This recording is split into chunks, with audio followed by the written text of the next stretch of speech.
ahankwana wo.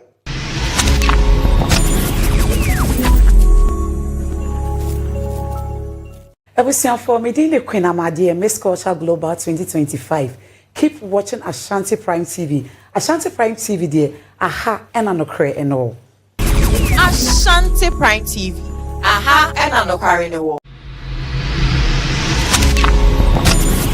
Ashanti Prime TV, aha and anokre and all. Empempino, yema ya won abewiyase, entumi ni enkomo emfa won abrabomu. Nanso unim se wo gidie ewo won namfofo mu. Unim se obaba no anase obaba ma no ewura school ma enoko wura tebia foforo mu. The answer is no. Unim ho hwe. Enuti na Ashanti Prime TV.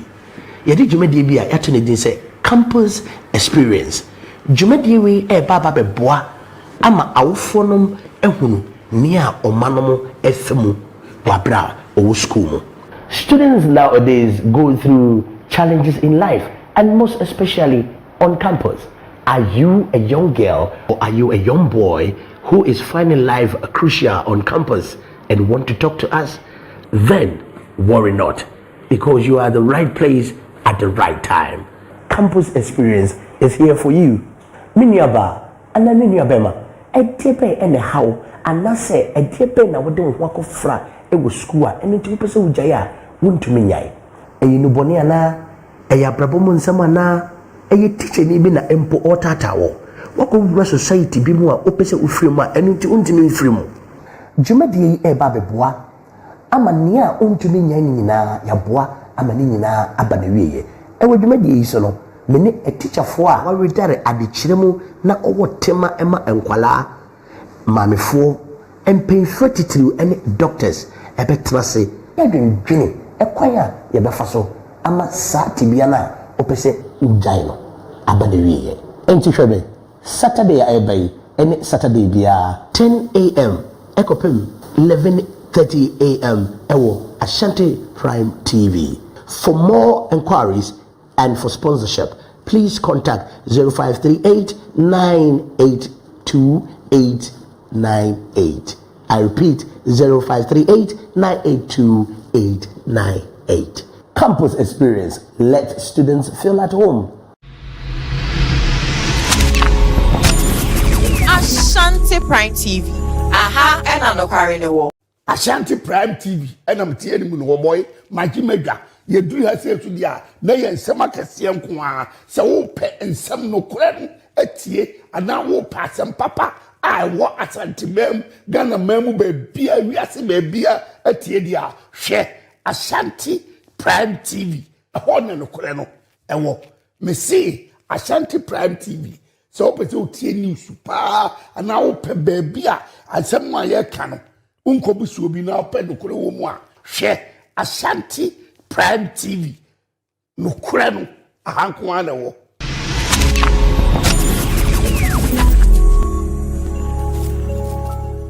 Ebusian for Medina Queen Amadi Miss Culture Global 2025. Keep watching Ashanti Prime TV. Ashanti Prime TV there, aha and anokre and all. Ashanti Prime TV, aha and anokre and all.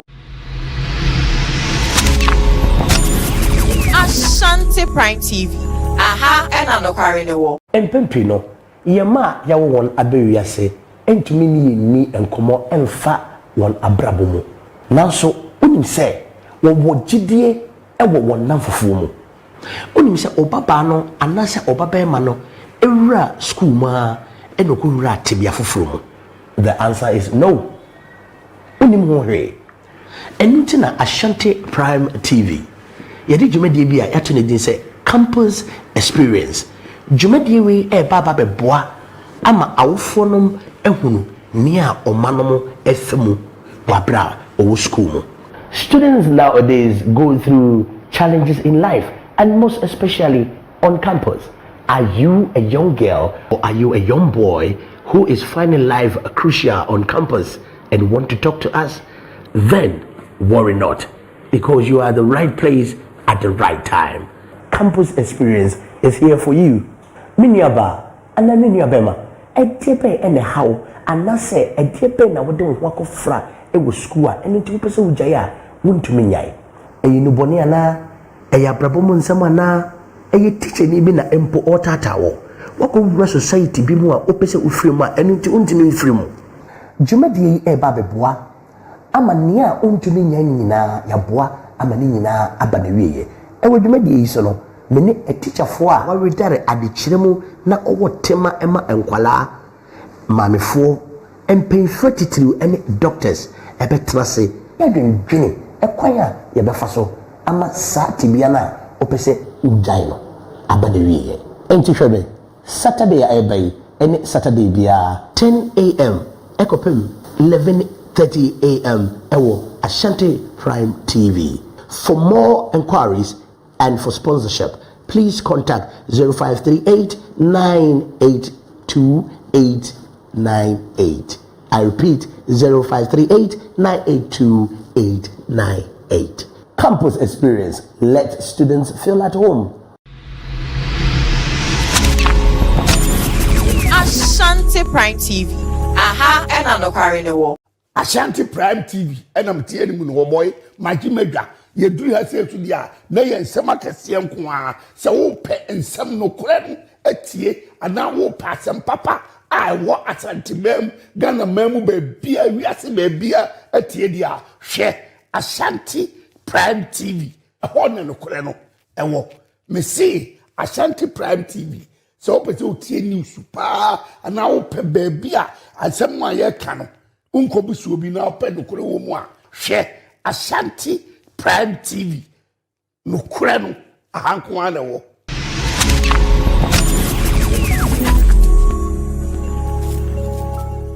Ebusian for meeting the Queen Amadi Miss Culture Global 2025. Keep watching Ashanti Prime TV. Ashanti Prime TV there.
Komo ewo ya fiefiem nkwankwan ni ase ye dem ene empo yesukum san komodie we ne ye de ba TV so na ya ba bedi nkomo hwehwe we eni direction bia eye nkomo na ye di eye asem ana ye ka ye ekoso ewo abrabom ebe kan politics kakra ebe kan religion kakra ebe kan entertainment kakra ene de aka nyina e wo se ye sa wo yanyum tuni sa wo talent bia ye be from na yetumi ene wadi nkomo ne ade aka ho jumadie ya mi bo ho de ru akyerewe the pod show.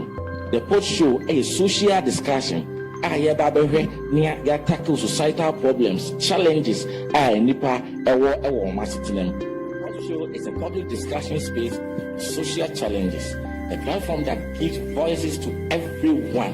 I mean everyone. Right? Na yenji yeni din komo na saa session bi a Martin din wachigu ho no. Eho bebusa won sama wani nna so se bebusa eho ana be expose eho ana be kire se wachigu ho. Enti kame ho na hwa me solo base. Na yendi jumade we efia da bia 5 p.m. Our Ashanti Prime TV. Ashanti Prime TV. Aha, na nokware no wo. Depo show, me no mi no nkomodi. Bedasi. Yedi nkomo ewo ya fiefiem. Enkwankwan. Ashanti Prime TV. Aha, na nokware no wo. Yedi nkomo ewo ya fiefiem. Enkwankwan ni ase. Yedem. Ene empo yesukumu.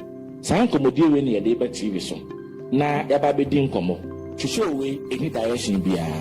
Ɛyɛ nkɔmɔ na yɛdi ɛyɛ asɛm ana yɛka yɛ ɛkɔso ɛwɔ abrabom yɛbɛka politics kakra yɛbɛka religion kakra yɛbɛka entertainment kakra ɛne deɛ aka nyinaa ɛwɔ so yɛyɛ sɛ woyɛ nnwomtoni sɛ wowɔ talent bi a yɛbɛfrɛ wo na yɛtumi ɛne wadi nkɔmɔ ne ɛpa so ɛde aka ho dwumadie yɛ a mebɔ ho dawuro akyerɛ wei ɛyɛ the pot show ɛyɛ social discussion ya babehwe nia ya tackle societal problems challenges nipa ewo masitinem. Also, it's a public discussion space of social challenges, a platform that gives voices to everyone. I mean everyone. Right? Na yenji yeni din komo na saa session bi a Martin din wachigu ho no. Eho bebusa won sama wani nna so se bebusa eho ana be expose eho ana be kire se wachigu ho. Enti kame ho na hwa me solo base. Na yendi jumade we efia da bia 5 p.m. Our Ashanti Prime TV. Ashanti Prime TV. Aha, na nokware no wo. Depo show, me no mi no nkomodi. Bedasi. Yedi nkomo ewo ya fiefiem. Enkwankwan ni ase. Yedem. Ene empo yesukumu. Saa nkomodi we ne yede ba TV so. Na yaba bedi nkomo. Twhwɛ we any direction bia. Ɛyɛ nkomo na yɛdi. Ɛyɛ asɛm ana yɛka. Yɛ ɛkɔso ɛwɔ abrabom. Yɛbɛka politics kakra, yɛbɛka religion kakra, yɛbɛka entertainment kakra. Ɛne deɛ aka nyinaa ɛwɔ so yɛyɛ. Sɛ woyɛ nnwomtoni, sɛ wowɔ talent bi a yɛbɛfrɛ wo na yɛtumi ɛne wadi nkɔmɔ ne ɛpa so ɛde aka ho. Dwumadie yɛ a mebɔ ho dawuro akyerɛ wei ɛyɛ the pot show ɛyɛ social discussion yɛba bɛhwɛ nea yɛtackle societal problems challenges nipa ɛwɔ masetenam. Pot show is a public discussion space of social challenges, a platform that gives voices to everyone. I mean everyone. Right? Na yenji yeni din komo na saa session bi a Martin din wachigu ho no. Eho bebusa won sama wani nna so se bebusa eho ana be expose eho ana be kire se wachigu ho. Enti kame ho na hwa me solo base. Na yendi jumade we efia da bia 5 p.m. Our Ashanti Prime TV. Ashanti Prime TV. Aha, na nokware no wo. Depo show, me no mi no nkomodi. Bedasi. Ashanti Prime TV enam tie ni mu no boy magimedwa yeduru ha se tu dia na ye nsem akese nko a se wo pe nsem no kore atie ana wo pa asem papa a wo Ashanti mem Ghana mem be bia wiase be bia atie dia hwe Ashanti Prime TV ho ne no kore no ewo me see Ashanti Prime TV so pe o tie news pa ana wo pe be bia asem ma ye ka no unko busu obi na ope nokure wo mu a hwe Ashanti Prime TV nokure no ahanko ana wo.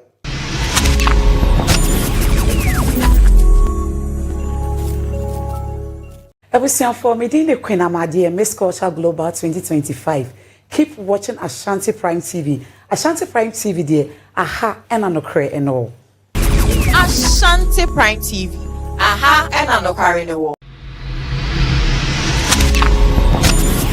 Ashanti Prime TV. Aha and anokre and all. Empempi no.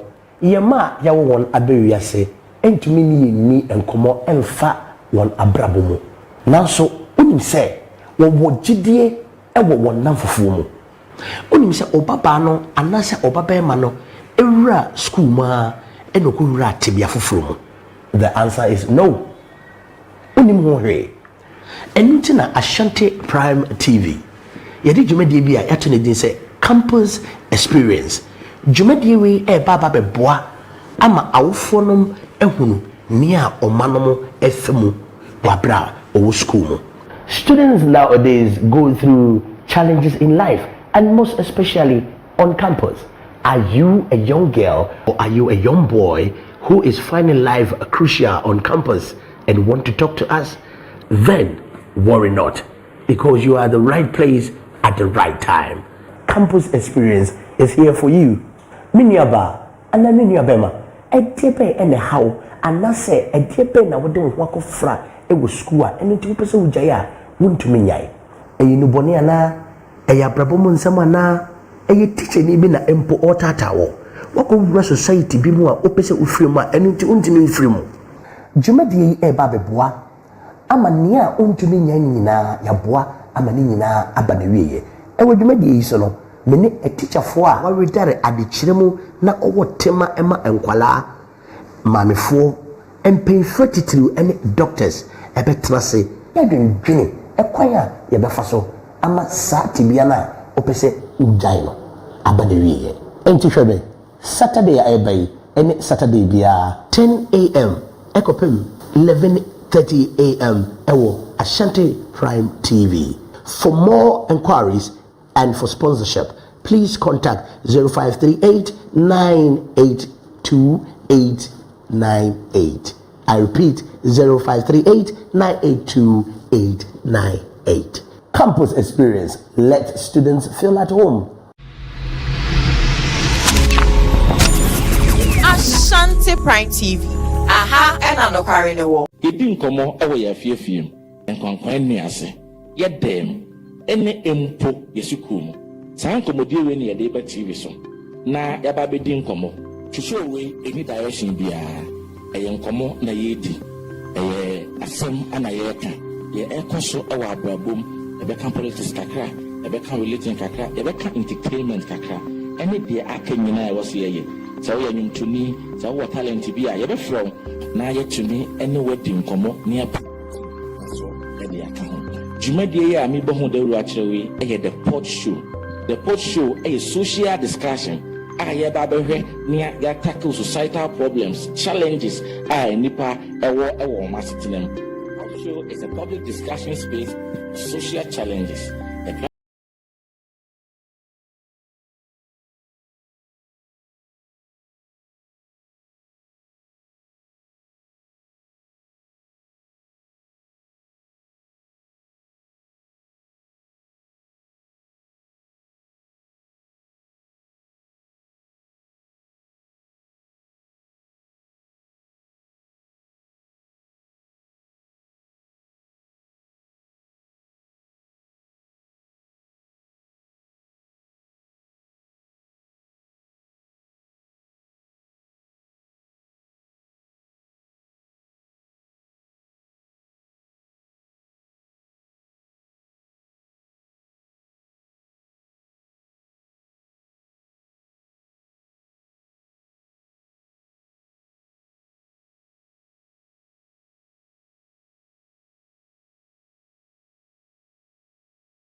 Premotobre amayade share memo bibiara han mama makwaba kese e dia ba Ashanti Prime TV so emra son sense my nsaka wo man Ghana ne ama hodo so ani edika editio asemufo asone so no akuchie de agu krata so e dia ma me ne mede ba besom se Prime mewia Premotobre Kasiebo ense mewia mede ba besom no edos ye ne edima kutini bi enie eyon monyamfo Felix Ofosu kwache edin sembi abeto abontene sanso na NDC amanyoku no national chairman eyon monyamfo Johnson na si edunketia akasa ensem we ne ensem audio pe kanam de ba besom wo e wo simedi asante mi amaje pene de awia Kasiebo besom bedi ameje so ene mesna offsat mi twa me ho aba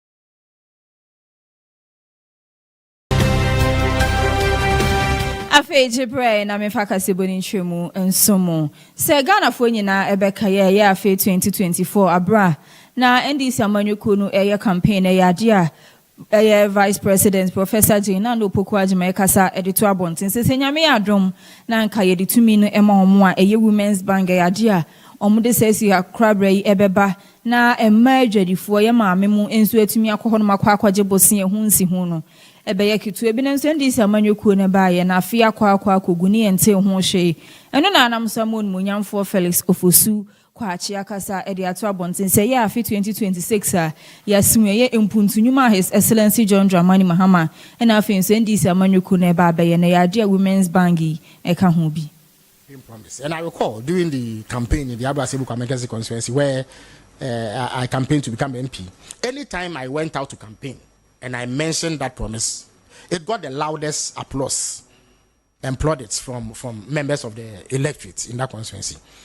That is because there are many women who require some capital, micro credits, to engage in some trading activity or some other business activity to help sustain themselves and their families. But the existing commercial banks are such that they simply do not have access to this microcredit. So it was identified as a major problem, and one's whose resolution would catalyze additional economic growth and enhance the welfare of Ghanaian women.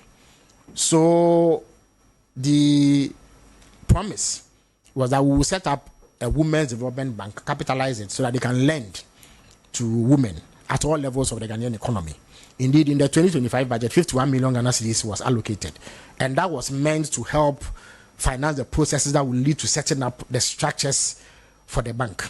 In the 2026 budget, 401 million Ghana cedis has also been allocated. I can assure you that under the auspices of the Vice President, work on the Women's Development Bank has gone really far, and in all likelihood, this year it will be rolled out, given that the majority of our population is made up of women, and women have proven themselves to be very entrepreneurial and enterprising and are able to turn around capital for the betterment of the families. It is something that will go a long way to help address the economic concerns of Ghanaian women. So we look forward to doing this as Additional information I can Kasiebo no Mamne Ghana Statistical Service and penny for Akasa Ediato Bontin says ye Kasi a year and to Hopa a year a few 2024 October and a few term 2025 October near Sha.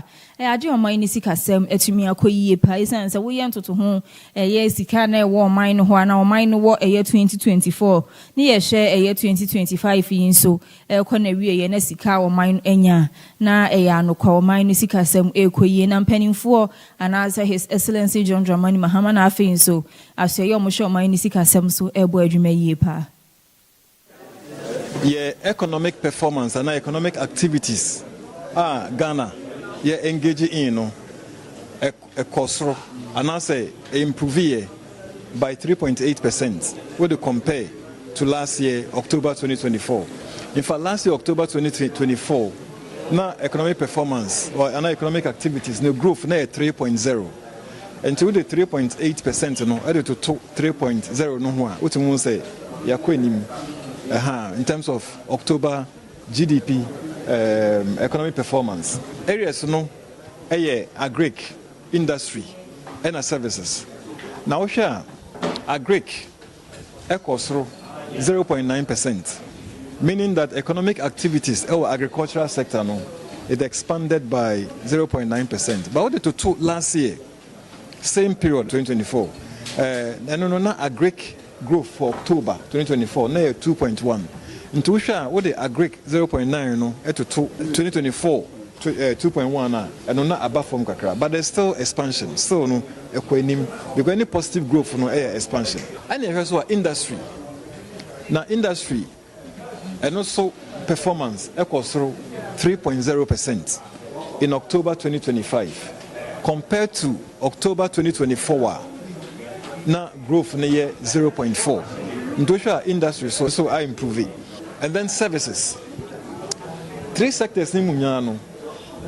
Services sector and improvement no a cost for in fact services sector growth for October 2025, 5.5%. Then no, what did to last year, October same period, 2024, what did to 5.6. And to here, services sector has continued to expand very fast, whether last year, whether 2024 or 2025, October, as we are talking about reference period. And basically, and there, and come on, yet you change, and here. Additional Basia to Kasiebo ne so anebe science to akọ eyo penino kasa edema His Excellency John Dramani Mahama na kache yon munyamfo Felix Ofosu kwache no science to akasa ede ato abonten so man ye nei ye sikasema ekoyi nyina eyegina ya aban no esi ye se asoafo a wonu omo ebeye adwuma no betete so esanse kan ye sha aban dada etwe mo asoafo no oni omo didwuma no no omo dɔɔso yie pa ne nso mo mfie nwotwe ne ko na wie ye no sebi ya nhede hu bibi papa bia wo man Ghana mu hase ne nso His Excellency John Dramani bae no ya age a wahwe ama asoafo no ketua bi na odi omo edidwuma ne nso man ni sikasem ekoyie. You will see that there are things that you are entitled to enable you to do your work. One of them is a 4-wheel drive, a Land Cruiser. You are also entitled to a saloon car. These are duty post vehicles. They are not vehicles that are gifted to you. You use them as and when. But often it is the case that a new one is procured, because invariably by the time that a new government comes, what exists may not be roadworthy or may not have the capacity to perform at the high level that is expected. So often a new one will be procured. You are also entitled to accommodation. And that means that existing government bungalows would have to be refurbished for you to move in. If you are not given a bungalow, then you are given 20% of your basic salary as rent allowance every month. And it is at market rates. In addition to that, if you check my appointment letter, you see that you are entitled to fuel, a certain amount of fuel every week. And then there's a salary that you take, which these days is consolidated to include other perks and emoluments. And then in the days that ex gratia held sway, you will be paid ex gratia, which is 4 months out of every year that you serve in office. Now, the price of one Land Cruiser at current market rate, a standard Land Cruiser that a government official of the rank of a minister or deputy minister must use, is about $120,000, and I'm sure you all know it. There are some that are more expensive, but I think the standard one is $120,000. A saloon car of the sort that the minister or deputy minister would use is about $50,000 to $60,000, depending on the brand that is purchased for you.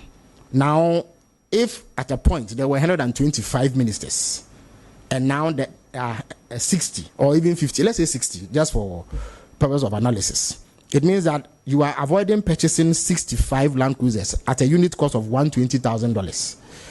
You are not going to buy 65 saloon cars at a cost of between $50,000 to $60,000. You are not going to have to spend money refurbishing 60, so you don't have to pay that, and then you don't have to pay salaries of those people. You don't have to bear their travel costs and other things that they are entitled to. And then when they finish their service, you don't have to pay ex gratia to 65 people. Jamtineni edima NDC amanyo kono yun munyamfo Johnson esiedu enketia. Nene wakasa edi futu semsronkon akodi ama aswafo a His Excellency John Dramani Mahama apa wona woni won edi djuma eye mfie nan a eda ye nimi nsem okache mu nyina ne se ya pa wo se oswafo ana se wo ye adwuma so man yi betumpo na ehye otirim se wo de sebi de odi be hye obotom ni de beko wonu nko a ne ho hia wa ne no obetu fo sesesan wa adwene isan se ndi samanyoku no ba omo ba ye enya ade a omo bepe omo nko omo de oman Ghana ene di kan ti oman Ghana de no omo ba bepe odi nsem we nyina ato abontene ebre odi ne thank you to ekopiem e wo Bunu East region e Yesini East mantemu aje ya by no atudo moma se sintopia beba moma ye free alone ye kase ye nya wendi de disi manyanti ya ensei de minister manyanti ensei de sufi manyanti ensei de health insurance manyanti ensei esaya yo beba be say ya namudo and no na o bebe school fees na no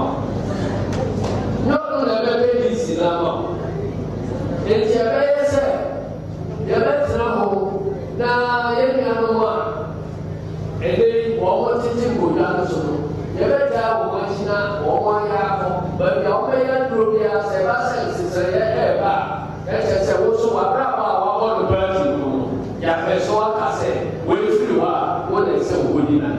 County one, Oma, ever BDC, Oma, Modimba, as a BDC, now also. And so, then you are open, it is a Yahovia. Elections anymore. Branch elections, constituency elections, regional elections. Yet say we be here. Say the engineer will try. Yet one sees the one who go away free. No, I have my elections about Movember. No, I have a friend or also. And for elections, not yet for elections are. Remember the division number. Yẹ́nyẹ́ elections a ẹ̀ma party yìí kan ìdáwó mu cohesiveness ẹ̀ma party yìí mu. Ẹ̀sẹ̀ ẹ̀dọ́lẹ́dọ́ wà ẹ̀dàfẹ́mà adé mi yín sẹ̀ dàáṣí wẹ́yà ayẹ̀bá ẹ̀dáwọ́fẹ́ àjẹ̀dá wà wáyé ṣẹ̀ṣẹ̀ yẹ̀mẹ́ mi wọ̀ ẹ̀yìn yín sẹ̀ fọ́ọ̀yẹ̀ bẹ̀rẹ̀ ọ̀rẹ́ ẹ̀wọ̀ Yɛnto Kasiebo no so ɛwɔ enkran pumpuni mantamu ɛyɛ teshinungwa okopie mu ɛwɔ hɔ no made hye ɛwɔ hɔ no meni ɔma kasa pa onse mo kanyina ne sɛ yade a nsuo ho akɔ atwe ɛde amom sɛ bi sɛ bi ne ɔmbɛnom ɛho ayɛ din de ɔmo de bedware ne ɔmo de bɛno aduan ne nyinaa ɛho ayɛ din nto ɔmo bɛsrɛ ɛyɛ aban ne sɛ wɔnhwɛ no nto anamɔpa bi ɛmfa ho mfa mo mo waste water so sɛ wobɛka no kware about personal idea and when you has a big company like this the wastewater I find it trend more in you can say pipe you ati I correct water you can drink no saltly and when I use to know when you correct water and it's not hygienic and I yes we are Ghana for when you be an automated and I to me cost school to work so this thing is very painful. This plant is working 24 hours and catch will say plant will work here because I live the opposite of the plant. And the soft plant now, I know the sound. The plant is working every day. When you ask them, they said the government. So yeah, them say every change of government, the Niama Sisi, and the new government. So say, on sure no yeah be my. Insionionum, and eonum, but the ebenum de yaninum, so the best Niama de adding. Because Galon Crabby are no muton Tuesday, Muton 5 CD. It is just only for washing. So over when say menu have been poor about one so be boost you. Omuni na ombebu obi bebu duko. Me dem me finu one FIFA house me fi Methodist stone ameba. Me feel Methodist stone. Those who have the serious challenges from Lekma and across the road. Here is Teshimami. Then those at Lekma area, sometimes they come down, see lady. But it's not regular. It's not often, or as I would put it. So it's been coming. The way we have been using it is not fair. Sometimes we waste the water. And now that they ration it, I think it's helping in a way. But those who don't have it have a challenge. We'll see for how long there. Oh, a buy now, a china, not a trap. Now it's maybe say 3 or 4 days to us. A banus, yes, they are bulawa, but a very critical bulano and no susa. Until I say a car bunting, until a banus are bones will be on in Amquano or pensio. In Sua some days, you said they had my papa, yan sue. Ubabunsia, he said, no, say, I know Papa Mikobunso, 100 cities. That's in Sua some dear, yan better cry, and a house is here. It's a new way. One I go for 3 months in there. Yeah, was learning or see what I be in can't believe. Echo feel Nakapeba. She was learning come here. One echo, oh, Nukatanka, no, nigga, you are Nukatanka. What hair Nukatanka? One I knew about you. Oh, I chair best at 3 months in it for my typical. I said, a baby brunya cry and still a pipe number. I will be a Friday. I just my way because we are a wound so quache, a one crime pumping mantem when Nanam Samagana Water Company Limited. And so Akasa at the outer bontin so best a year and cry this year pa se on best so munyam butre a dear penny for den she pegu aquema in so quache no and no ebe brass nansia. Be in Sona Bibia Ekodu.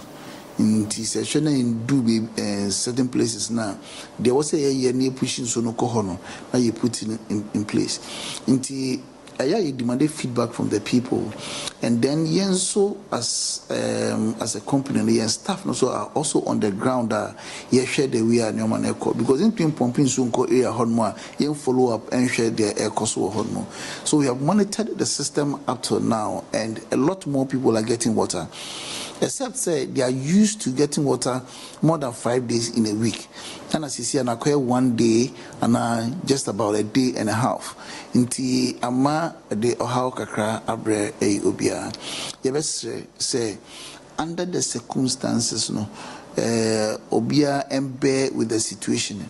Na yentimi enhwe de be solve diesel plant no issues no. Na fe wetimi de nso abre obia. These are issues that we are at here. Ghana Water Company, it is in the interest of the people. For instance, say in Sona, if he and I am maintaining this or no, and a planting year, I just in so be few mabano, and yet in so croggia a bit my boy in Nipedia. Yes, as a company, your standards are treating so. Into yentini Emma Obia and treaty in so less and lower than the standards no, not their maying amayanum. It is a name enkoye was a yaka. The who said no be enkoye and nunti and a shut it down yaka wasem. Inti challenging with the diesel no both legal and maintenance. And we are trying to solve everything. I'm buying a so na all the legal issues and then all the maintenance issues I was saying, it me a solve nothing so me about. The other aspect also say a BOOT arrangement, buying and our pay investors via no see plant, so they own the plant. They are also more pretty plant, and then after 25 years, on transfer the ownership no Ghana Water. Inti Bosumi Bia no you see yetia. So omo ye no omo nwanso no wie no omo ma yen bulk na yenso a meter wo ho a yenso yetia omoka maintenance culture ye fin diago enunti ana ye ka se mutimi and maintain me and do standards are ye pet dia and them shutting it down because one mutimi and my mutimi and king plant no and then two mutimi and produce in so and your project so my it has to meet the standards, and that is the situation at hand.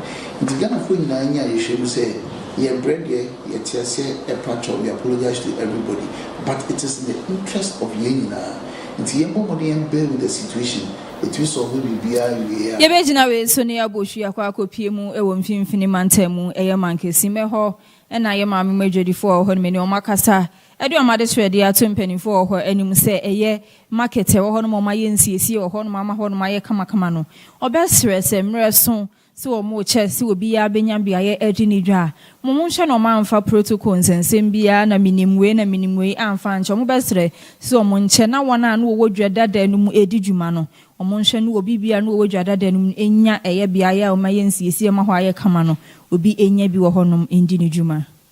Few more harm woman your stores now. Oh, woman, no.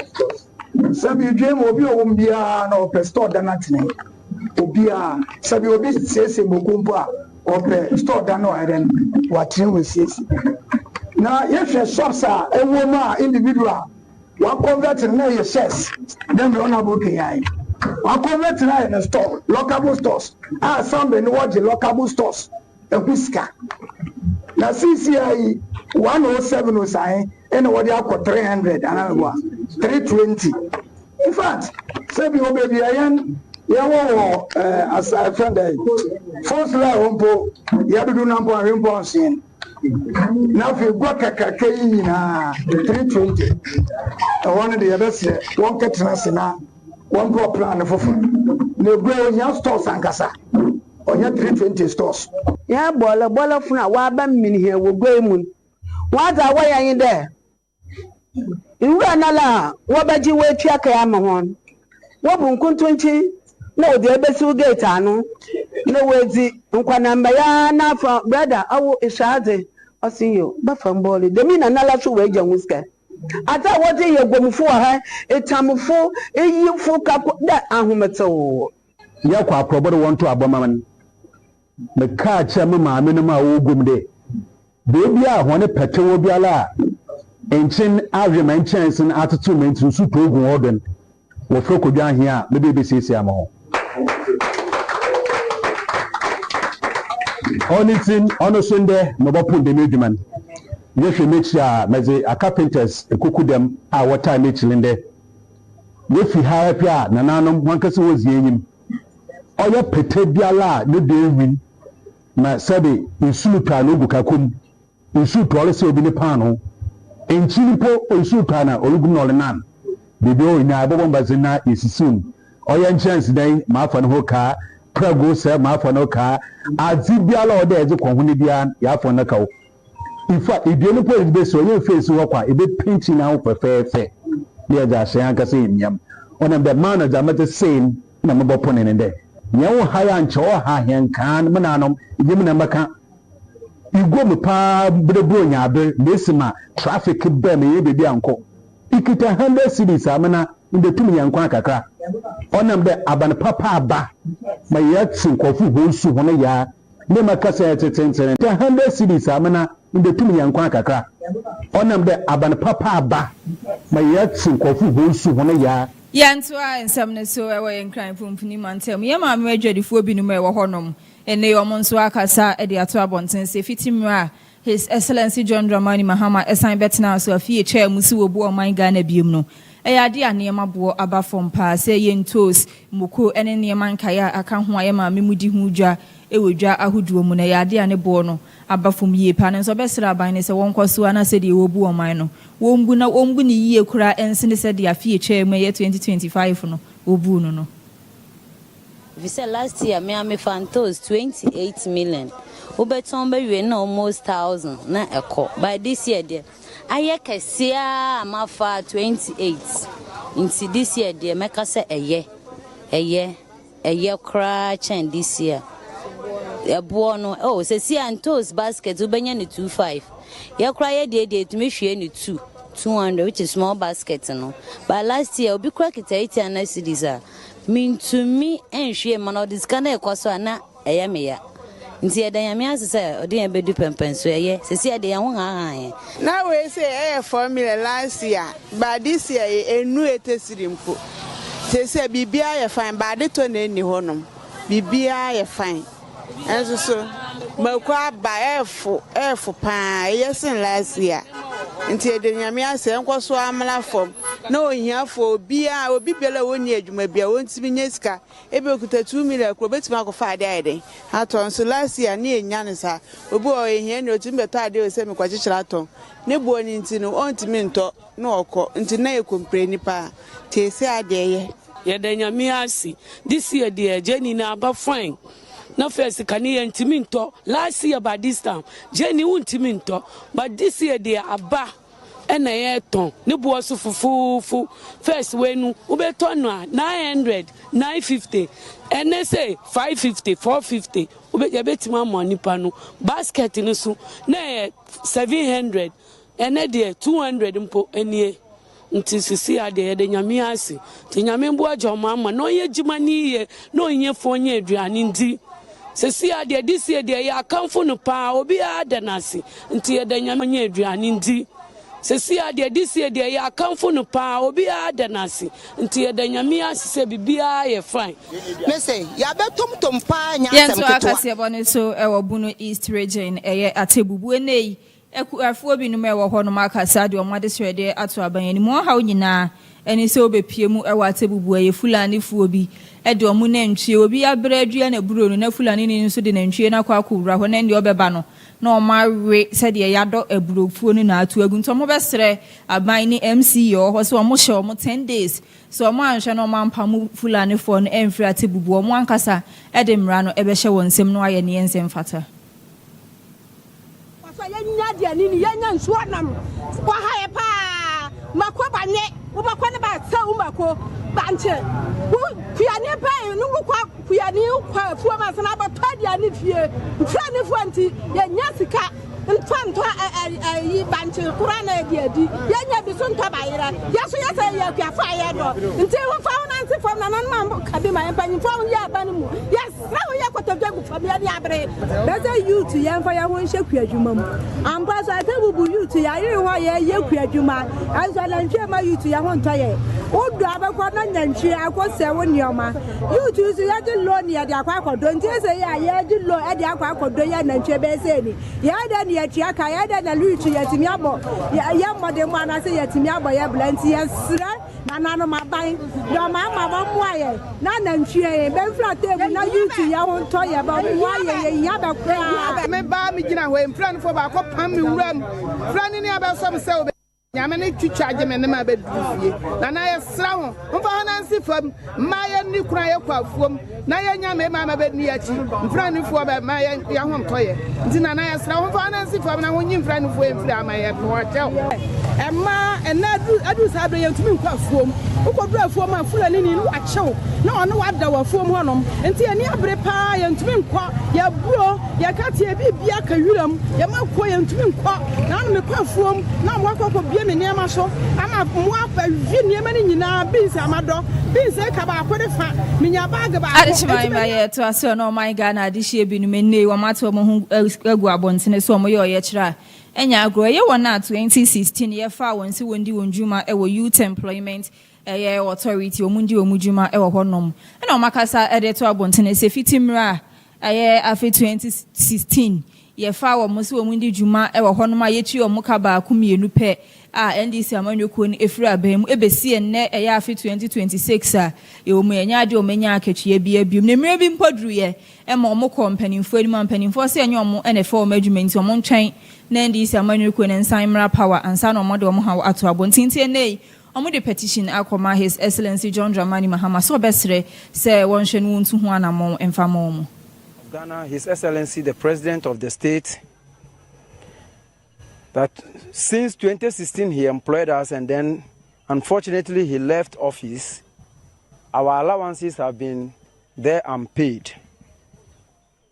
Some of us received only 10 months, others 2 months, 3 months, and then the maximum 11 months.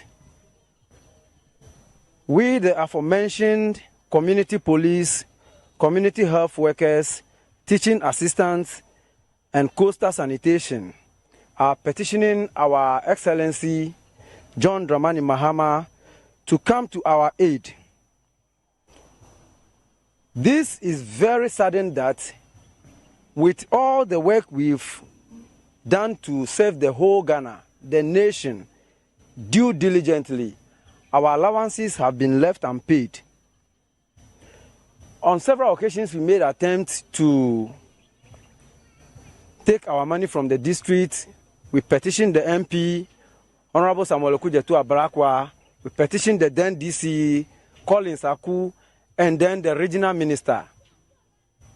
When we spoke with our coordinator, the only thing he told us was that they were not our employees, meaning the MPP party was not our employees. So we should wait until NDC comes to power. This, we want to ask, if you are serving a party or you are in a party, it doesn't belong to the nation again, you belong to a party. We want an answer to that. Because to us, we know very well that though NDC left office, we still serve the nation. And the number of people that have been owed at this sector, the overbank of the district, we are about 30 that have been owed. We have the youth employment, community police, community policing assistants, community health workers, teaching assistants, and coastal sanitation. So putting all together will be around 30 that they are owing. Ye ko district omusi ye nko ho ya nanti ho nanti sa omusi omu diskana amani district ya chop petition akọ district omusi skani ni omu ho omu to si ya prisa nti se ye pa aban ni cho se ombre mu man ta ya government cover power fear wa gara manami wa jimi apo ga onami ala ba mi ekpofu nto to the stand ba mo ha ochima onye vava sese na mi afi do ikami o ha mi apo gaga chima ni de kuku na jirudu ba wa gara manami aleba mi apasi na ka mi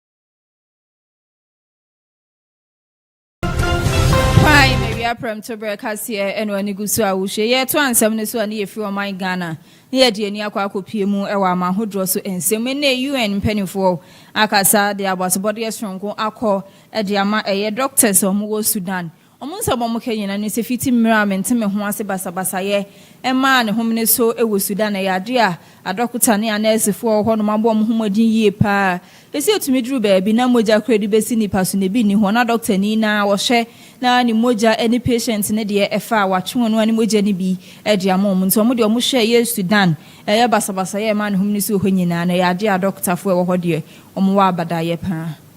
Emergency Obstetric and Reproductive Health Services. Ikhlas says she worked at the Saudi hospital in Al Fasher, hit by the paramilitary rapid support forces during its takeover of the city.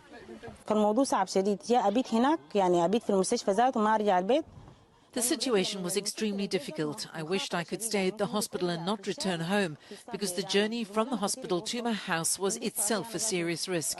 If you tried to go back through the streets, you could be hit by a shell. Many of my colleagues were killed that way. I was there myself. A whole team was killed in the ER of the Saudi hospital. The equipment was insufficient. We worked using bed sheets. We cut up bed sheets for bandages. We worked with mosquito nets, cutting them up as well. Truly, we did everything we could. We were performing procedures outside the operating room, surgeries done right out in the open. Mother Farha Ahmed is one of an estimated 14 million people that have been displaced by the war between the Rapid Support Forces and the army, which erupted nearly 3 years ago. After reaching Milit, I sat in the intense heat. I had nothing to eat or anything else. We didn't even have a change of clothes, and I had nothing for the children to eat. Thank God I found Dr. Ikhlas. She came to me and asked, "What's wrong, my sister? Don't you have a place to stay?" I told her everything, that I had truly nothing. Aid agencies say Sudan is the largest humanitarian crisis ever recorded. The UN estimates that nearly 34 million Sudanese will need aid. I told her everything, that I had truly nothing. Aid agencies say Sudan is the largest humanitarian crisis ever recorded. The UN estimates that nearly 34 million... will be my son, so I was Somalia, and Okopiem, or Honman Penny for Akasa, Ediato Abontine, saying Kita, who dear be a da or money United Arab Emirates. And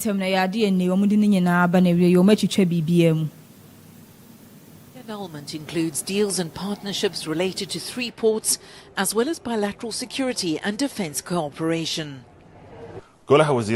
Having carefully assessed the latest developments and exercising its constitutional authority, the Council of Ministers hereby nullifies and revokes all existing agreements with the United Arab Emirates, including those involving government administrative institutions, associated entities, and the federal member states within the Federal Republic of Somalia. This applies to all agreements and operational arrangements related to activities in the ports of Berbera, Bosaso, and Kismayo. Operational arrangements related to activities in the ports of Berbera, Bosaso, and Kismayo. The rift is so Indonesia na kopiem e wo hono mama mpanyini e yon munyamfo e ye subianto akasa e de ato abontene se e Indonesia hinkro e ye Nusantara ene ade ode hye pegu akwema mpuntunyuma e bekoso hono mpayi. Away from congested, polluted and sinking Jakarta on Java Island. However, analysts have previously expressed doubts over the project's continuation since President Prabowo took office. Some observers have branded the rush to complete a new capital city within 5 to 10 years as irrational and impossible. Construction in East Kalimantan's North Penajampasa Regency began in 2022, with former President Widodo missing his target to relocate the capital by the end of his second term in 2024. In a presidential decree signed in June last year, President Prabowo designated Nusantara as Indonesia's political capital in 2028. The decree sets out a series of concrete targets to be Prabowo designated Nusantara as Indonesia's political capital in 2028. The decree sets out a series of Kasiebo Kasiebo Facebook Live, Ashanti Prime TV, YouTube, Ashanti Prime TV and TikTok and say Ashanti Prime TV. Osha no comment wa like no wa share ede amame. Ensema me de be so mo Kasiebo kwan so awie na edosu ye na edi makuti ni bi enie. Penyin okasa edema His Excellency John Dramani Mahama ye Honorable Felix Ofosu eye kwache edi nsem bi eto abontene. Sans na ye NDC National Chairman Eyon Munyamfo Johnson esi edu nketia. Enso edi afutu semtronko eko edema eye government appointees. Ense mene ensema udopia kana de be so mo se prime area Premotobre. Kasiebo mi amje peni edi area Kasiebo be so medi amje so. And a mess now sat makra obia.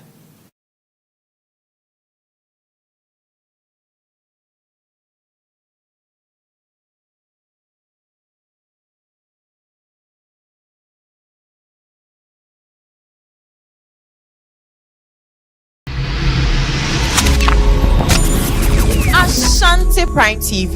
Aha, and I'm not carrying the wall. You didn't come on over your fear film and conquering me. I say, yet them any empo yesukum. Sanko dear when you're able TV so. Na yababe didn't come on to show away any direction be a young come na yedi a sam and a yeka. Ye echo so our boom, a become politics kakra, a become religion kakra, a become entertainment kakra. Any day I came in, I was here. So we are to me, so what talent to be a from now yet to me any wedding come near any account. Jumedia, me bohun de actually the port show. The port show a social discussion. I hear near that tackle societal problems, challenges. I nipa a war massive. Port show is a public discussion space, social challenges. A platform that gives voices to everyone. I mean everyone, right? Na yenji ani eni din komo na sasa shen bi a Martin din wachiku ho no eho bebusa won sama wani na so se bebusa eho ana be ozi eho ana be kire se wachiku ho enti kame ho na hwe me solo base na yendi jumadi we efia da bia 5 p.m. our Ashanti Prime TV. Ashanti Prime TV.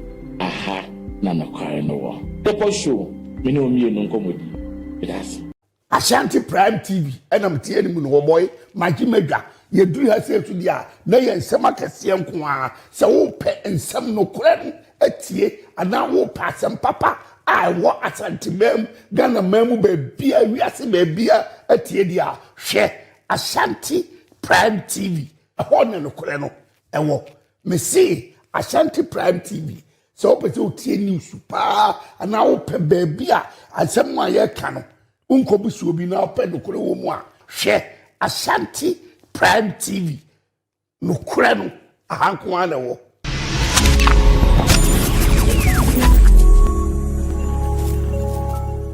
Ebusian for me the Queen Amadi Miss Culture Global 2025. Keep watching Ashanti Prime TV. Ashanti Prime TV there aha and anokre and all. Ashanti Prime TV. Aha and anokre and all. Ashanti Prime TV. Aha and anokare ne wo. Empempi no, yema ya won abewiase, entumi ni enkomo emfa won abrabo mu. Nanso unim se wo gidie e won namfofo mu. Unim se obaba no anase obaba ma no ewura school ma enoko wura tebia foforo mu. The answer is no. Unim ho hwe. Enu na Ashanti Prime TV. Yedi jumedi bi a yatone din se campus experience. Jumedi we baba beboa ama awofonom ehunu ni a omanom efemu wabra o school mu. Students nowadays go through challenges in life and most especially on campus.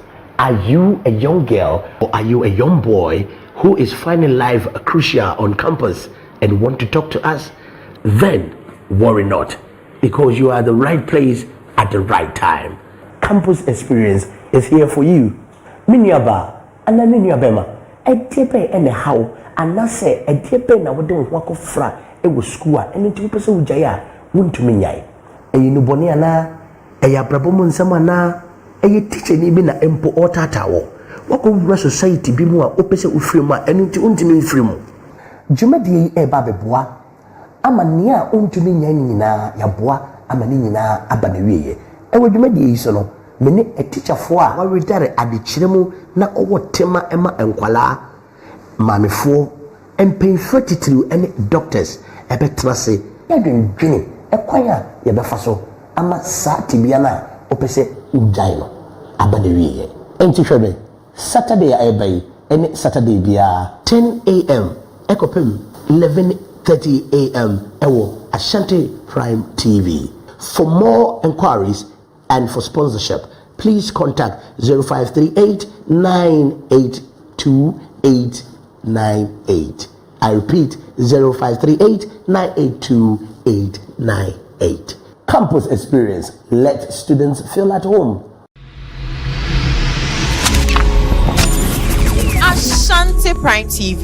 Aha, and Anokwari the war. You didn't come over your fear film and conquer me as yet them any empo yesukum. San commodio when your labor TV so. Na yababe din como to show away any direction be a young como na yedi. A sim and a yaka. Ye echo so our boom, a become politics kakra, a become religion kakra, a become entertainment kakra. Any day I can I was here. So we are to me, so what talent to be a ever from now yet to me any wedding como near any account. Jumedia, me bohon de actually, the port show. The port show a social discussion. I near tackle societal problems, challenges. I nipa a war massive. Port show is a public discussion space, social challenges. A platform that gives voices to everyone. I mean everyone, right? Na yenji ni din komo na sa session bi a Martin din wachiku ho no eho bebusa won sama wani na so say bebusa eho ana be expose eho ana be kire say wachiku ho enti kam ho na hwe me solo base na ndi jumadi we efia da bia 5 p.m. ewa Ashanti Prime TV. Ashanti Prime TV. Aha na nakware no wo the show me no mi no nkomodi. That's Ashanti Prime TV.